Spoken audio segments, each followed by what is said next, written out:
What happens when a flight attendant's ugly prejudice targets the wrong passenger? Imagine this. A promising young teen, excited for his journey, is met with a sneer and humiliating disdain in first class simply because of the color of his skin. But this flight attendant messed with the wrong family. Little did she know that Boy's mother held the power to ground more than just her career. Get ready for a story of blatant disrespect, a mother's unshakable love and karma served at 30,000 feet. This isn't just a complaint.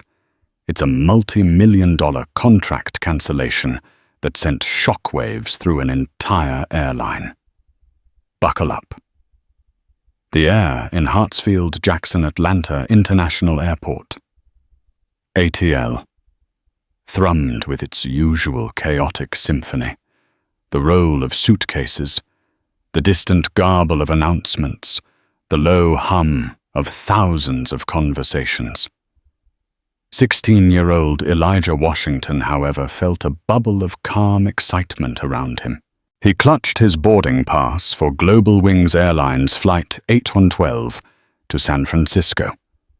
The crisp paper, a ticket to not just a city, but to a future he was meticulously designing. He was attending a prestigious summer program for young aerospace engineers, a dream that had been years in the making. Elijah wasn't your average teenager. While his peers were often lost in the digital ether of social media trends, Elijah was lost in schematics of jet engines and the complex physics of flight. He was tall for his age, with thoughtful, intelligent eyes that absorbed everything. Today he was dressed in smart casuals, dark chinos, a collared shirt, and a blazer his mother had insisted on. "First impressions, Eli," she'd said, her voice warm but firm. "Especially when you're a young black man navigating spaces where they don't always expect to see you excelling." His mother, Brenda Washington, was the CEO of Innovate Solutions, Inc., a rapidly expanding tech firm that had recently secured a major contract on the West Coast. Her success was a testament to her brilliance and resilience, a fortress built brick by painstaking brick. Innovate Solutions, Inc. had a multi-million-dollar corporate travel account, and Global Wings Airlines was its exclusive carrier. This trip, this program, it was all part of Brenda's unwavering belief in her son. Elijah was flying first class, a perk of his mother's high-status account, but also a quiet statement from Brenda. "My son deserves the best, and he belongs wherever his talent and hard work take him." As they announced boarding for first-class passengers, Elijah felt a pleasant thrill. He loved the sleek lines of the Boeing 777, waiting at the gate, its powerful engines a marvel of engineering. He approached the gate agent, offered a polite smile and his boarding pass, and walked down the jet bridge, his backpack containing not just his laptop and notebooks, but the weight of his aspirations. Stepping onto the aircraft, he was greeted by a flight attendant who offered a cursory plastic smile. Elijah found his seat 1A, a spacious pod by the window. He carefully stowed his backpack in the overhead compartment, his movements precise and considerate. He was just settling in, pulling out his noise-cancelling headphones and a book on aerodynamics, when she approached. Her name tag read Karen. She was an older woman with tightly permed blonde hair that seemed lacquered into place, and eyes the color of a winter sky, cold and assessing. She wasn't smiling. Her gaze swept over Elijah from his neatly braided hair to his new sneakers, and a subtle, almost imperceptible shift occurred in her expression. It was a flicker of something dismissive, a tightening around her lips. "Can I help you?" Karen asked, her voice not overtly hostile, but carrying an edge, a clear lack of warmth that contrasted sharply with the luxurious cabin. Elijah, ever polite, looked up. "No, thank you. I'm just settling in." Karen's eyes darted to his boarding pass stub, peeking from his book. "This is first class," she stated, the implication hanging heavy in the air. "Yes, I know," Elijah replied, a knot beginning to form in his stomach. He'd experienced these microaggressions before, the subtle questioning of his presence in spaces where some felt he didn't belong. He'd hoped a first-class cabin on an international carrier might be different. "May I see your boarding pass, please?" Karen's voice was now clipped. Elijah handed it over. She scrutinized it for a moment longer than necessary, her eyes flicking back to him, then to the seat number, then back to his face. It was in that extended moment of scrutiny, the deliberate pause, that the scoff manifested. It wasn't a loud, theatrical sound, but a small, contemptuous exhalation through her nose, accompanied by a slight derisive curl of her upper lip. It was a sound that conveyed disbelief, disdain, and a clear judgment: you don't belong here. She handed the pass back. Was all she uttered, before turning on her heel and attending to a white businessman across the aisle with a sudden beaming smile and an offer of a pre-departure beverage. The interaction lasted perhaps 30 seconds, but for Elijah it felt like an eternity. The heat rose in his cheeks, a burning wave of humiliation and anger. He wasn't a child prone to tantrums or outbursts. Instead, a cold, sharp clarity pierced through his initial shock. This wasn't just rude. It was demeaning. It was the exact thing his mother had warned him about, the silent, insidious prejudice that could make you doubt your own worth, your own place. He sank back into the plush seat, the luxurious leather, suddenly feeling like a gilded cage. The scoff, that tiny, loaded sound, echoed in his ears louder than the boarding announcements, louder than the hum of the airplane. His excitement for the flight for San Francisco for the program was instantly tainted, a beautiful painting defaced by an ugly smear. He looked out the window, the bustling activity on the tarmac, a blur. He thought of his mother, of her sacrifices, her strength. He knew she wouldn't stand for this. And in that moment, a new resolve began to harden within him. He wouldn't let this woman with her poisoned glance and contemptuous sniff diminish him or his journey. He pulled out his phone.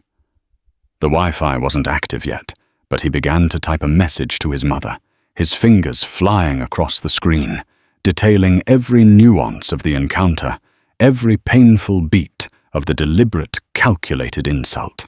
The flight hadn't even taken off, but the turbulence had already begun.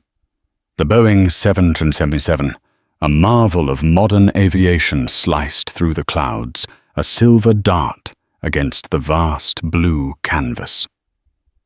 Inside, however, in the hushed cocoon of Seat 1A, Elijah felt none of the usual wonder he associated with flight. The flight attendant Karen had pointedly ignored him after the initial bruising encounter. When pre-departure drinks were served, she'd loudly offered choices to everyone around him, her voice dripping with solicitousness, but had sailed past Elijah as if he were invisible. During the meal service, her questions to him were curt, her service perfunctory, a stark contrast to the almost fawning attention she paid to other first-class passengers. Each slight was a fresh jab twisting the initial wound. Elijah, though deeply upset, maintained a quiet dignity. He focused on his book, sketching designs for a new type of winglet in his notebook, trying to channel his frustration into creativity. But the humiliation simmered beneath the surface, a bitter undercurrent to what should have been an exciting journey. As soon as the plane reached cruising altitude and the in-flight Wi-Fi blinked to life, Elijah's carefully composed message to his mother, Brenda Washington, winged its way across the country. Brenda was in the middle of a high-stakes board meeting at Innovate Solutions, Inc.'s gleaming headquarters in downtown Atlanta. Her phone, usually silenced during such important discussions, was on a special setting that allowed notifications only from her son. When it buzzed, she glanced down discreetly. Her eyes scanned the first few lines of Elijah's text. The professional mask she wore, the one of the unflappable CEO, momentarily slipped. A flicker of disbelief, then a cold wave of fury washed over her. Her son, her brilliant, gentle Elijah, treated like an interloper, scoffed at, humiliated. The carefully constructed calm she projected shattered internally into 1,000 razor-sharp pieces. She excused herself from the boardroom, her voice betraying none of the storm raging within her. "Excuse me, gentlemen. A brief, urgent matter." Once in the privacy of her office, a spacious corner suite overlooking the city, she read the full message. Elijah's words were measured, but his pain and humiliation were palpable between the lines. He hadn't exaggerated. He never did. He even tried to downplay his own feelings, focusing on the flight attendant's unprofessionalism. But Brenda knew her son. She could feel the sting of that humph, as if it had been directed at her. Her protective instincts, always fierce, ignited like a wildfire. This wasn't just about a rude flight attendant. This was about the insidious, everyday racism that black people, regardless of their status or achievements, were forced to navigate. This was about her son being made to feel small. Brenda's mind, trained to dissect complex problems and formulate swift strategies, went into overdrive. Her first instinct was to call the airline immediately to demand action. She took a deep breath, forcing herself to remain methodical. Emotional responses rarely yielded to the best results in business, and this, she decided, was now business. A very serious piece of business. Innovate Solutions. Inc. Wu spent upwards of $8 million a year with Global Wings Airlines. It was a flagship corporate account, one the airline had courted assiduously. Brenda knew the airline's regional sales director, a man named Tom Mercer, quite well. They'd played golf, shared dinners, and celebrated the signing of their lucrative contract. Once Elijah's flight landed, he called her. His voice was subdued, the earlier excitement completely gone. He recounted the incident again, his words heavy with a weariness that broke Brenda's heart. "Mum, she looked at me like I was dirt on her shoe, like I couldn't possibly afford to be there, or just didn't deserve to be. It was awful." "I am so sorry, baby," Brenda said, her voice soft, but laced with steel. "You did nothing wrong. Absolutely nothing. That woman's prejudice is her problem, not a reflection on you. But I promise you I will handle this." After ensuring Elijah was okay and settled at his pre-program accommodation, Brenda swung into action. She didn't just want an apology. She wanted accountability. She wanted Global Wings to understand the gravity of what had happened. She first lodged a formal complaint through the airline's official customer service portal, detailing the incident with precision, referencing Elijah's seat number, the flight number, and the flight attendant's name. She requested a formal investigation and a direct response from a senior management figure. Days passed. The initial automated response was followed by a generic email from a low-level customer service representative offering a patronizingly small voucher for future travel, $100. It stated they were looking into the matter, but mentioned that employee disciplinary actions are confidential. There was no personal call, no sense of urgency, no real acknowledgement of the racial undertones of the complaint. Brenda stared at the email, a humorless laugh escaping her lips. A $100 voucher for the humiliation of her son. For the blatant disrespect from one of their senior crew members. It was an insult added to injury. "They have no idea," she murmured, her gaze turning flinty. "They have absolutely no idea who they're dealing with." She began her own research. A few targeted searches revealed a smattering of similar complaints online about Global Wings Airlines' hushed-up incidents of poor customer service, particularly towards minority passengers. Nothing that had gained major traction, but a pattern that suggested a potential systemic issue rather than an isolated incident. She then pulled up the Innovate Solutions Inc. contract with Global Wings. Her finger traced the termination clause. It was robust, but breaking it would still be a significant disruptive move. Disruptive, yes, but not impossible, especially when the alternative was to tacitly condone the treatment her son had endured. Brenda picked up her phone, not to call the generic customer service line, but to dial Tom Mercer, the regional sales director for Global Wings. His number was in her personal contacts. "Tom," she said, her voice cool and devoid of its usual friendly warmth when he answered. "Brenda Washington, we need to talk.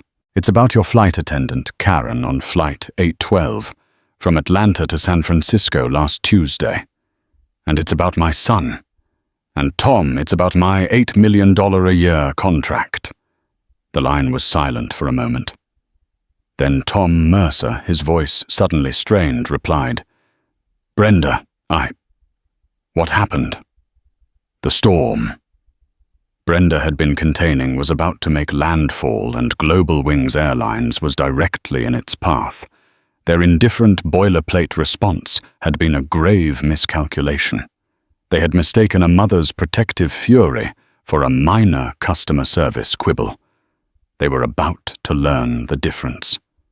Tom Mercer, Global Wings Regional Sales Director, felt a chill crawl up his spine despite the Atlanta heat. Brenda Washington's tone was not one he'd ever heard from her. It was devoid of pleasantries, sharp as surgical steel. Her mention of the contract in the same breath as a complaint about a flight attendant and her son sent alarm bells clanging furiously in his head. Innovate Solutions Inc. was not just any account. It was a prestige client, a symbol of Global Wings' successful penetration of the corporate market in the booming tech sector. Losing them would be a disaster, not just financially but for his career. "Brenda, please tell me everything," Tom said, his voice now laced with an anxiety he couldn't quite conceal. "I am so sorry if your son had a negative experience. That's not what Global Wings stands for." Brenda recounted the incident with cold forensic detail. Karen's demeanor, the loaded questions, the contemptuous scoff, the subsequent dismissive service. She didn't raise her voice, but the controlled anger in her words was more potent than any shout. She also forwarded Elijah's initial text and her subsequent formal complaint, along with the laughably inadequate $100 voucher response. "Tom," she stated, "this isn't just a negative experience. This was a demeaning, racially charged incident directed at my 16-year-old son. Your airline's initial response was frankly insulting. I expect much, much better." Mercer, to his credit, sounded genuinely appalled. He apologized profusely and promised to escalate the issue immediately to the highest levels. "Brenda, I give you my personal assurance this will be investigated thoroughly. This is unacceptable. We will make this right." Within hours, the bureaucratic gears at Global Wings, which had ground so slowly in response to the initial customer service complaint, began to whir with frantic speed.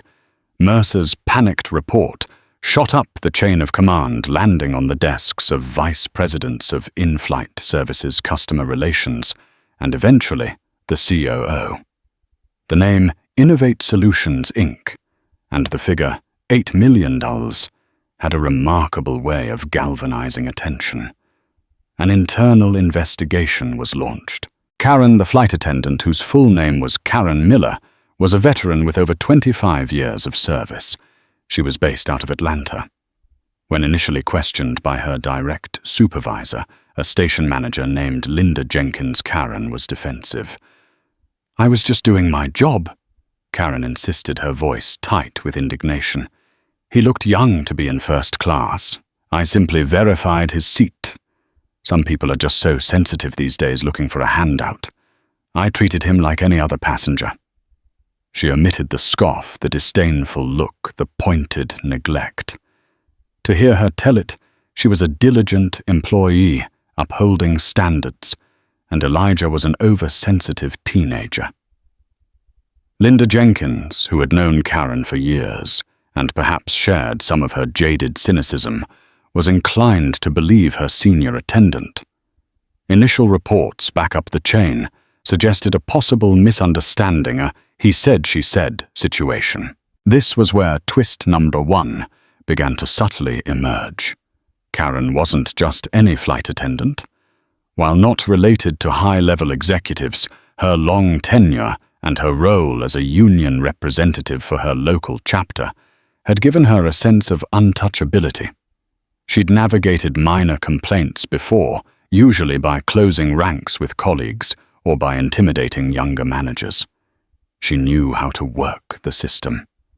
She believed this too would blow over. But Brenda Washington was not a minor complaint. Global Wings' legal team advised caution. Accusations of racial discrimination were serious. The potential PR fallout, coupled with the very real threat of losing Innovate Solutions, was a nightmare scenario. They urged a more thorough investigation. This led to twist number 2, the unexpected corroboration. Unknown to Karen and initially to Elijah and Brenda, another passenger in the first-class cabin had witnessed the exchange. He was a retired judge, a quiet, observant man named Arthur Pennington. Judge Pennington, a white man in his late 60s, had been appalled by Karen's attitude towards Elijah.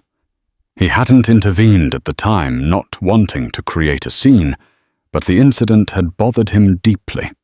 When Global Wings began its deeper dive, they cross-referenced passengers in the first-class cabin for Flight 812, and as part of a broader and now more desperate internal review, sent out generic flight experience feedback forms that were slightly more pointed than usual.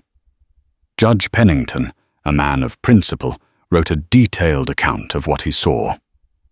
The flight attendant, Ms. Miller, was overtly dismissive and disrespectful to the young African-American gentleman in seat 1A. Her tone and body language were inappropriate and, in my opinion, indicative of prejudice. She questioned his presence in a manner she did not apply to other passengers and made a clearly contemptuous sound when she returned his boarding pass. Her subsequent service to him was noticeably inferior. He even offered to provide a sworn statement. His email landed like a bombshell within Global Wings' internal investigation team. Suddenly, it wasn't just Elijah's word against Karen's. It was corroborated by a highly credible, impartial witness. The airline executives were now in full panic mode. The narrative of a misunderstanding was collapsing. Tom Mercer called Brenda again, his voice even more strained. "Brenda, we have new information. Another passenger has corroborated your son's account. I am profoundly sorry. There's no excuse for what happened." He explained they were taking it very seriously and that disciplinary procedures against Ms. Miller were being expedited. He invited Brenda to meet with their Vice President of Customer Experience, a Miss Eleanor Vance. They were prepared to offer a formal apology, significant compensation in the form of flight credits, far more than the initial $100, and assurances that all their flight crews would undergo enhanced sensitivity training. Brenda listened unmoved by the frantic apologies. "Tom," she said, her voice firm, "flight credits and promises of training are a start, but they are not enough. This isn't just about my son anymore. This is about ensuring no one else experiences what he did on your airline. I need to know what concrete systemic changes you are going to make. and I need to know what specific disciplinary action will be taken against Ms. Miller. Not, it's confidential. I need to know she will not be in a position to mistreat another passenger." She agreed to the meeting with Eleanor Vance, but made her position clear. "I am coming to that meeting to hear about solutions, not excuses, and Miss Vance should understand that our contract with Global Wings is hanging by a very fragile thread." The pressure on Karen Miller intensified. Linda Jenkins, her station manager, confronted her again, this time armed with Judge Pennington's statement. Karen's defensiveness began to crumble, replaced by a dawning fear. The union rep, usually a shield, was now advising her to cooperate, hinting that the airline was looking to make an example of someone due to the high stakes involved. The upcoming meeting between Brenda Washington and Eleanor Vance was shaping up to be a critical showdown. Brenda wasn't just a grieving mother. She was a CEO who understood leverage, and she was prepared to use it. She had given Global Wings a chance to do the right thing quietly. Their initial fumble had now forced her hand. She wasn't interested in token gestures. She wanted fundamental change, and she was willing to pull an $8 million plug to get it. Elijah, meanwhile, was trying to focus on his aerospace program. He was excelling, his intellect and passion shining through. But the incident on Flight 812 lingered a shadow in the back of his mind. He spoke to his mother every night. He knew she was fighting for him, and a part of him felt guilty for the enormous trouble it was causing. But another stronger part of him, nurtured by his mother's unwavering support, knew this fight was necessary. It was bigger than him. It was about respect, dignity, and the right to exist in any space without being questioned or belittled because of the color of your skin. The meeting was set for the following week at Global Wings Airlines corporate headquarters, a sleek, imposing glass tower near the airport. Brenda Washington flew in, pointedly on a rival airline. She arrived not as a distraught mother, but as the CEO of Innovate Solutions, Inc., flanked by her company's chief financial officer, David Chen, and her head of legal, Maria Rodriguez. It was a clear signal this was no longer just a personal complaint. It was a corporate negotiation with enormous stakes. They were ushered into a large, opulent boardroom. Eleanor Vance, Global Wings Vice President of Customer Experience, greeted them with an expression of grave concern. She was a polished executive in her late 50s, her demeanor carefully calibrated to project empathy and control. Alongside her were Tom Mercer, looking visibly stressed, the airline's head of in-flight services, and a senior lawyer from their legal department. "Ms. Washington, thank you for coming. And please accept my deepest, sincerest apologies on behalf of Global Wings Airlines for the utterly unacceptable experience your son Elijah endured." Eleanor began, her voice smooth and practiced. "There is no excuse for Ms. Miller's conduct. It goes against everything we stand for." Brenda listened, her expression unreadable. David and Maria remained silent, their presence a quiet reinforcement of her authority. Eleanor continued outlining the swift actions Global Wings was taking. "Ms. Miller has been placed on administrative leave pending the final outcome of our disciplinary process, which I assure you will be decisive. We are fast-tracking a complete overhaul of our diversity, equity, and inclusion training for all frontline staff, starting with our flight crews. We're bringing in top consultants." She paused, then offered what she clearly thought was a generous olive branch. "And of course, we would like to offer Elijah a substantial compensation package, a personal apology from our CEO, and perhaps 500,000 frequent flyer miles, along with a full refund for his flight. For Innovate Solutions, we're prepared to offer a significant discount on your corporate travel rates for the next 2 years." It was a classic corporate damage control playbook. Apologize. Promise. Training offer. Compensation. Smooth over the cracks and hope the problem goes away. Brenda let the silence hang in the air for a moment after Eleanor finished. Then she spoke, her voice calm, but carrying an undeniable weight. "Ms. Vance, I appreciate the apology.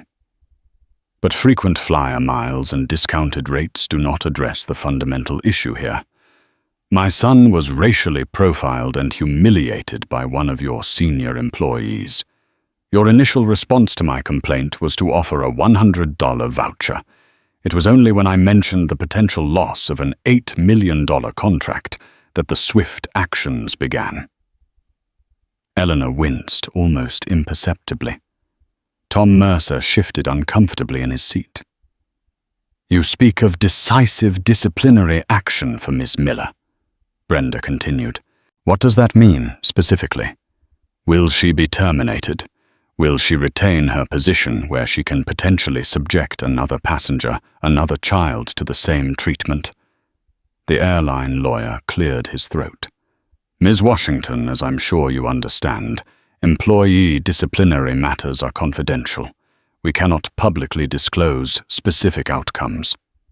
"I'm not asking for a press release," Brenda interjected, her eyes locking onto Eleanor Vance.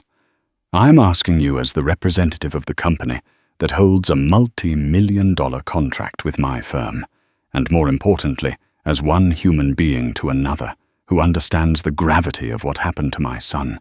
What assurance can you give me that Karen Miller will not be serving passengers on any Global Wings flight ever again?" This was the sticking point.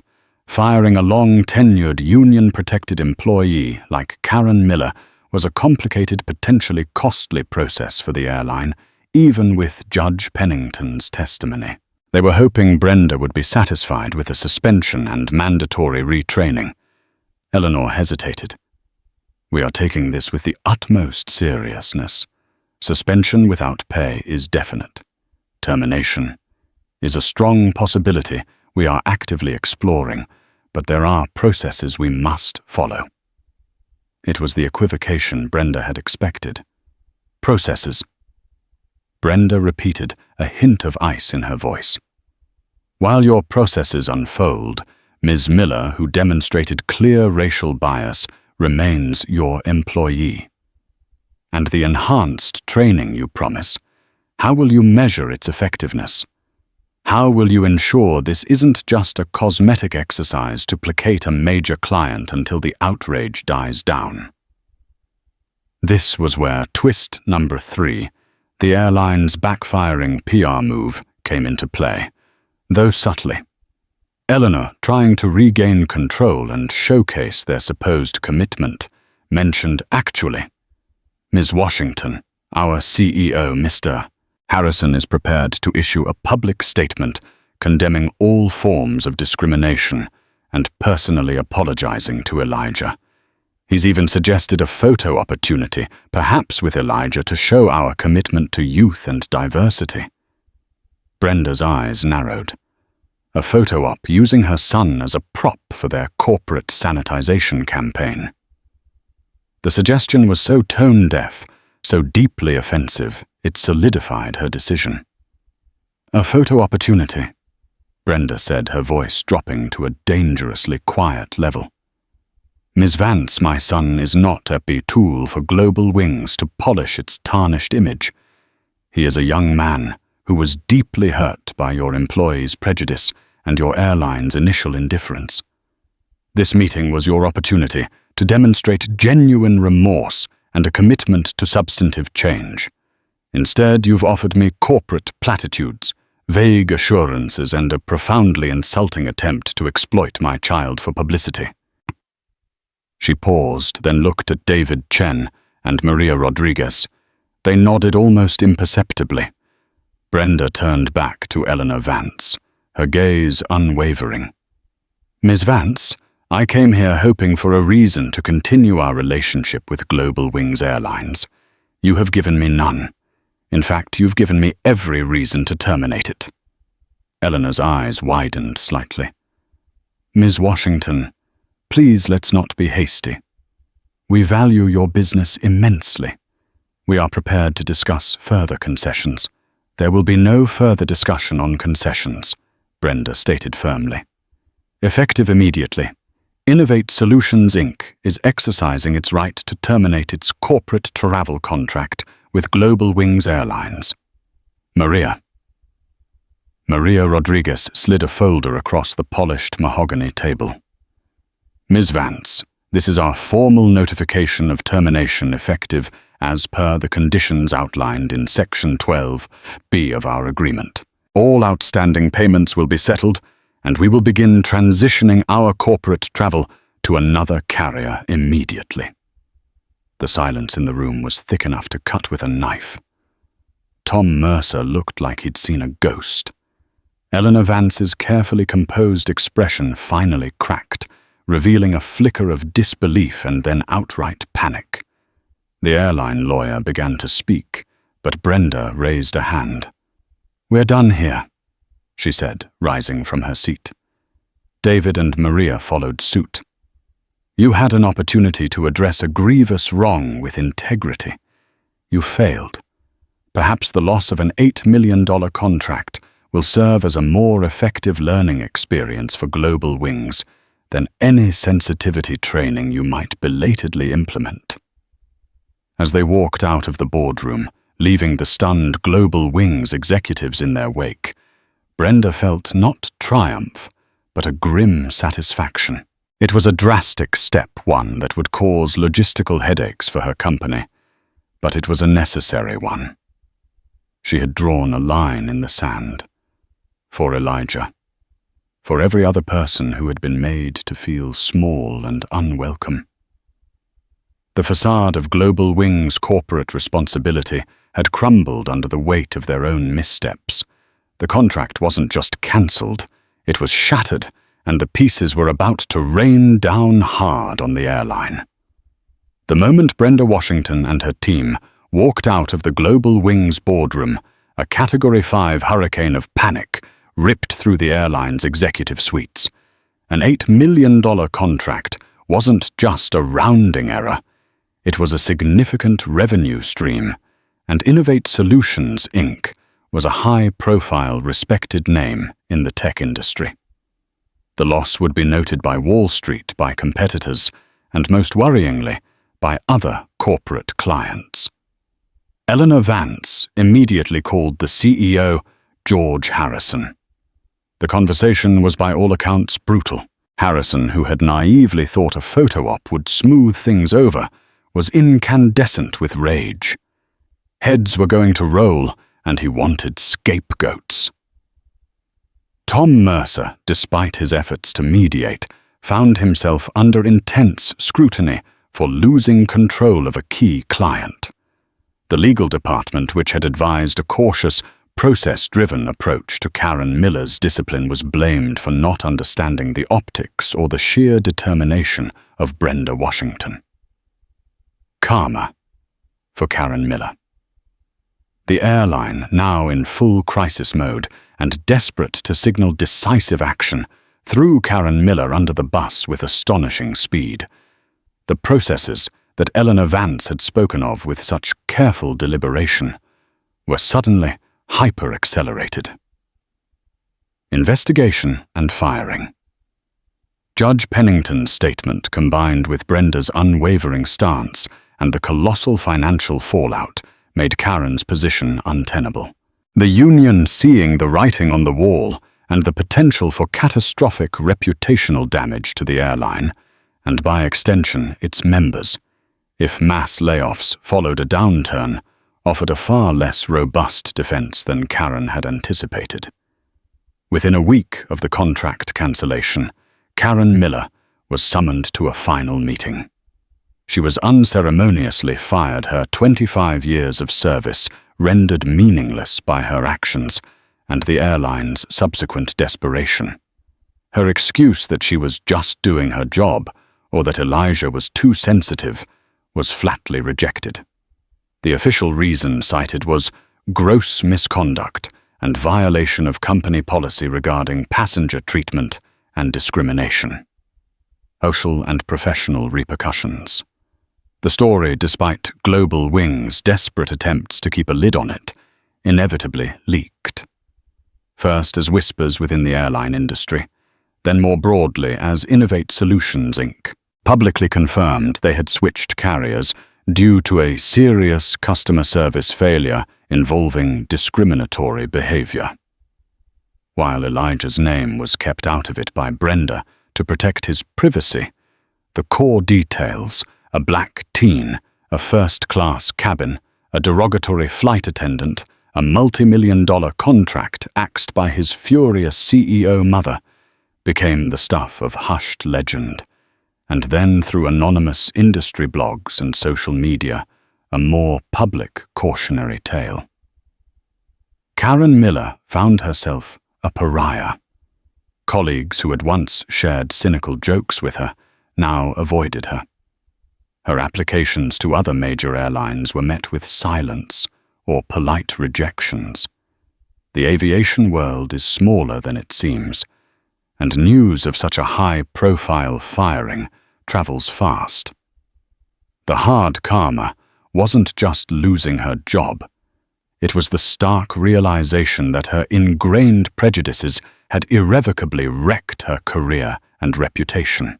She was forced into early unwanted retirement, her legacy not one of long service but of bigotry that cost her employer dearly. There were even whispers that due to the nature of her dismissal, gross misconduct, her full pension benefits were contested, though this was never publicly confirmed. A moment of reckoning. In a particularly galling twist for Karen, one of her former junior colleagues, a young black flight attendant whom Karen had often patronized, was promoted to a cabin supervisor role in the wake of the shakeup, partly as a visible sign of Global Wings' new commitment to diversity. Karma for Global Wings. Airlines. The repercussions for the airline were swift, painful, and far-reaching. Financial hit and stock impact. The $8 million annual loss from Innovate Solutions was just the beginning. News of such a significant contract termination spooked investors. Global Wings' stock price took a noticeable dip in the days following the public confirmation. Analysts questioned the stability of their corporate accounts and the competence of their management. PR. Nightmare and client exodus. The story, even in its anonymized form, became a case study in how not to handle discrimination allegations. Competing airlines, particularly those with strong DEI, diversity, equity, and inclusion initiatives, subtly used the incident in their marketing to corporate clients, highlighting their own commitment to respectful travel for all employees. Several other large companies with significant travel budgets initiated reviews of their contracts with Global Wings.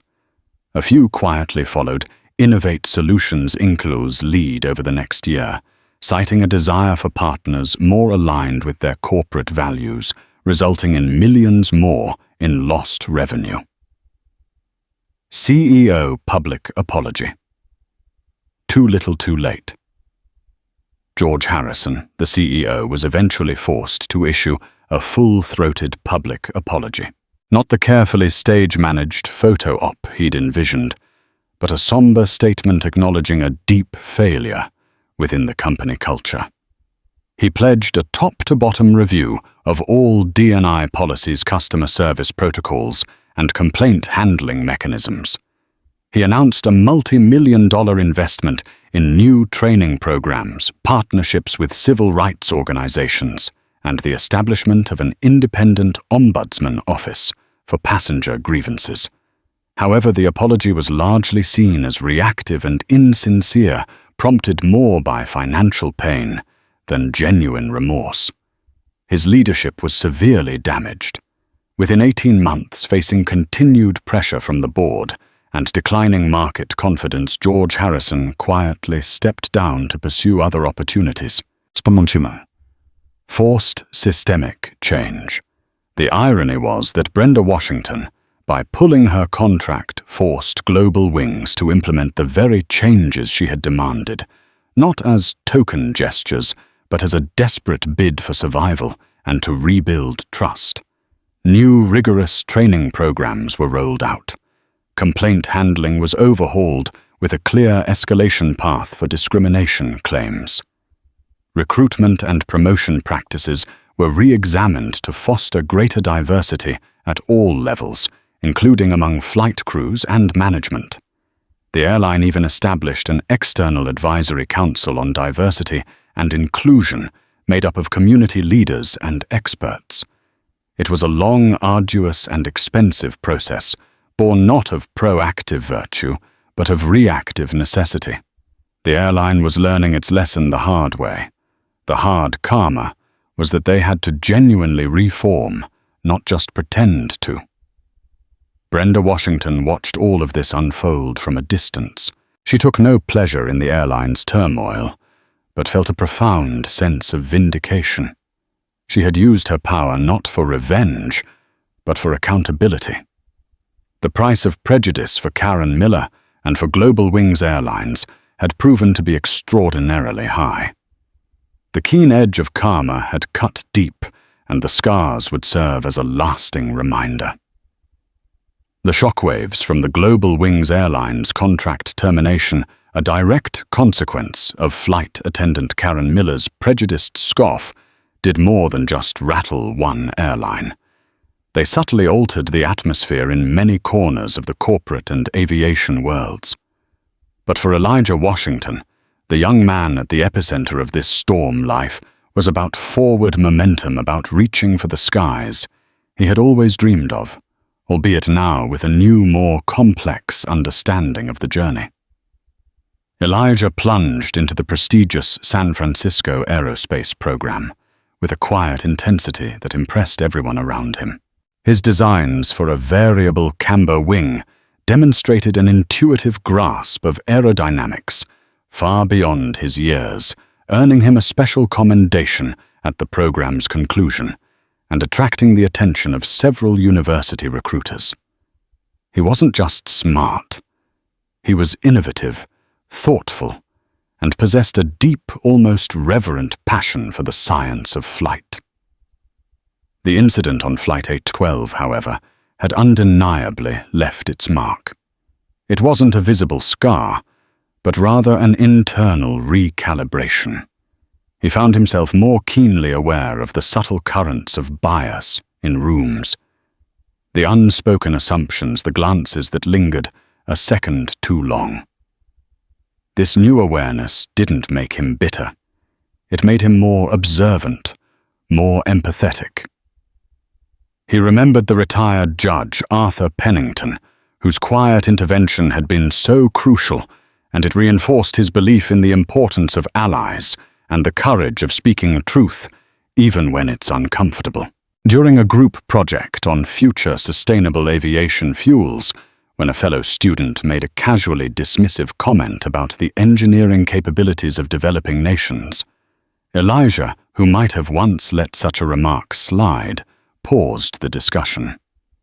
"Actually," he said calmly, his voice even but firm, "there's some incredible innovation happening in aerospace engineering globally, often driven by different perspectives and resourcefulness. We shouldn't underestimate that." The group fell silent for a moment, the other student looking surprised, then slightly abashed. It was a small moment, but it was indicative of Elijah's evolving character. Still gentle, still focused, but now imbued with a quiet strength, an unwillingness to let casual prejudice pass unchallenged. He wasn't just going to design aircraft. He was going to help shape a more inclusive environment within the industry he loved. His relationship with his mother, Brenda, deepened. They had always been close, but navigating this ordeal together forged an even stronger bond of mutual respect and understanding. They had long conversations not just about aerospace and tech, but about ethics, responsibility, and the world pooled they wanted to live in. Brenda saw her son maturing his youthful idealism, now tempered with a wise resilience. She knew the incident had hurt him, but she also saw that it hadn't broken his spirit. If anything, it had solidified his resolve. Elijah, in turn, saw his mother not just as a loving parent, but as a formidable force for justice, a CEO who wielded her power with integrity, and he felt an immense pride. Brenda Washington, meanwhile, made good on her promise to transition Innovate Solutions Inc.'s substantial travel account. The chosen carrier, Horizon Airways, had long cultivated a reputation for exceptional customer service and a vocal commitment to diversity and inclusion.